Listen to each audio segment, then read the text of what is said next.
આપણા ભારત દેશની અંદર જે વરસાદની આગાહી કરવામાં આવે છે એ બે પ્રકારે કરવામાં આવે છે. એક તો મિટિયોલોજીના સિદ્ધાંત ઉપર, એટલે કે જે આપણે સેટેલાઇટના માધ્યમથી પ્રિડિક્શન કરવું, અલગ અલગ મોડેલોના આધારથી પ્રિડિક્શન કરવું અને એ પ્રિડિક્શનના આધારે લોકો સુધી આગાહી આપવામાં આવતી હોય છે. એવી જ રીતે બીજી જે આપણી જૂની પરંપરા છે, ગ્રહ નક્ષત્રના આધારે અને બદલી વાક્યના આધારે પણ આગાહી થાય છે. અને આપણી જે હિન્દુ સંસ્કૃતિ છે, હિન્દુ પરંપરા છે, આ સૌથી જૂની અને સૌથી સચોટ. આની અંદર આપણે ક્યાંક ને ક્યાંક આપણી સમસ્યાના સમાધાન મળતા હોય છે.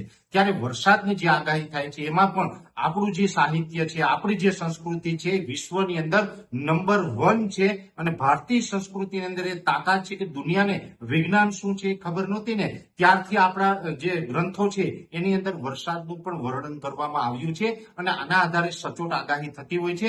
અને એમાં પણ આપણા જો ગુજરાત રાજ્યની વાત કરવામાં આવે તો ગુજરાત રાજ્યની અંદર જ્યારે વરસાદની આગાહીની જો વાત કરો તો એમાં સૌથી પહેલું એક નામ સામે આવે છે, એ છે અંબાલાલભાઈ પટેલ, જે ખૂબ મોટી ઉંમરના છે, તે નિવૃત્ત અધિકારી છે.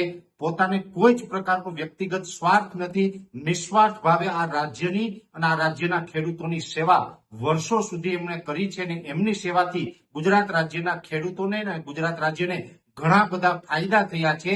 પણ હવે આજકાલ વિજ્ઞાન જાથા છે એ સસ્તી પ્રસિદ્ધિ માટે થઈને અંબાલાલ કાકાનો અને એની આગાહીનો વિરોધ કરી રહ્યા છે. અંબાલાલ કાકા હોય કે કોઈ પણ વ્યક્તિ હોય, અંતે બધા માણસ છે. જ્યારે પણ આગાહી કરીએ એટલે લગભગ 90 થી 92% સુધી જો પરિણામ મળે તો એને સારું પરિણામ પણ કહેવામાં આવે. જો 92% સુધી આપણે આગાહી સાચી પડતી હોય અને 8% ખોટી પડતી હોય તો એ નોર્મલ બાબત છે. જ્યારે 8% ખોટી પડતી હોય તો એને ટાર્ગેટ કરીને જો અંબાલાલ કાકા પટેલને ક્યાંય માનસિક ટોર્ચર કરવામાં આવે તો આ વિજ્ઞાન જાથાનું કામ ખરેખર ખોટું છે. આ ખેડૂત વિરોધી કામ છે, આ ભારતની સંસ્કૃતિ વિરુદ્ધનું કામ છે. બીજું, આજે તો અંબાલાલ કાકાએ એવી એક જાહેરાત કરી છે કે હવે આજથી હું આગાહી કરવાનું બંધ કરું, કેમ કે વારંવાર વિજ્ઞાન જાથા તરફથી એને માનસિક રીતે પ્રતાડિત કરવામાં આવ્યા, એને ટોર્ચર કરવામાં આવ્યા અને એના માનસિક ત્રાસથી આજે અંબાલાલ કાકા આગાહીમાંથી જે નિવૃત્તિ લઈ રહ્યા છે. આ સાંભળીને આજે મને ખૂબ દુઃખ થઈ રહ્યું છે. અંબાલાલ કાકા છે અમારા વડીલ છે, અમારા દાદા સમાન છે. અંબાલાલ કાકા પાસેથી હજુ અમારે ઘણું બધું શીખવાનું છે. અને આવા વ્યક્તિને, આવા મહાપુરુષને જો કોઈ વ્યક્તિ છે પોતાની સસ્તી પ્રસિદ્ધિ માટે થઈને માનસિક ટોર્ચર કરે કે એને પ્રતાડિત કરી અને એને બળજબરી પૂર્વક એમને નિવૃત્તિ લેવડાવવામાં આવે તો આ ખૂબ ખોટું થઈ રહ્યું છે. એટલે હું વિજ્ઞાન જાથાનો અહીંયા વ્યક્તિગત રીતે વિરોધ કરું છું કે વિજ્ઞાન જાથા ખોટું છે. એ હંમેશા માટે આવા સીધા સાધા વ્યક્તિઓની, ભારતીય સંસ્કૃતિની, ભારતીય પરંપરાનો વિરોધ કરતા આવ્યા છે. અને આની અંદર જે અંબાલાલ કાકાએ જે અત્યાર સુધી યોગદાન આપ્યું એ ગુજરાતના ખેડૂતો ક્યારેય નહીં ભૂલી શકીએ. બીજું વાત કે આજે વિજ્ઞાન જાથાએ એક એવી વાત કરી છે કે આગાહીકારોના કારણે ખેડૂતોને નુકસાન થયું છે. અરે, આગાહીકારોના કારણે નુકસાન થયું છે એવું તમે આજે કહો છો તો વિજ્ઞાન જાથાને હું સવાલ કરું છું, વારંવાર અતિવૃષ્ટિ થાય, અનાવૃષ્ટિ થાય, વાવાઝોડા આવે, ખેડૂતોને ઘણું બધું નુકસાન થાય, ત્યારે સરકારની સામે અવાજ ઉઠાવવાનું હોય ત્યારે તમારું મોઢું કેમ સિરાઈ જાય છે?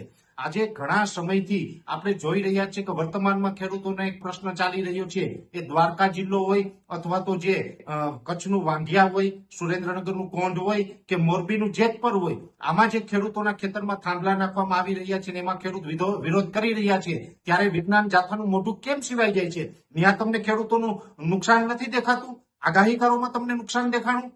એટલે આ કહી શકાય કે ખેડૂતોને વધુ એક બરબાદ કરવા માટેનું એક મોટું ષડયંત્ર છે. અને આ ષડયંત્રનો ભાગ છે, આ ષડયંત્રનો હિસ્સો છે વિજ્ઞાન જાથા થઈ રહ્યું છે.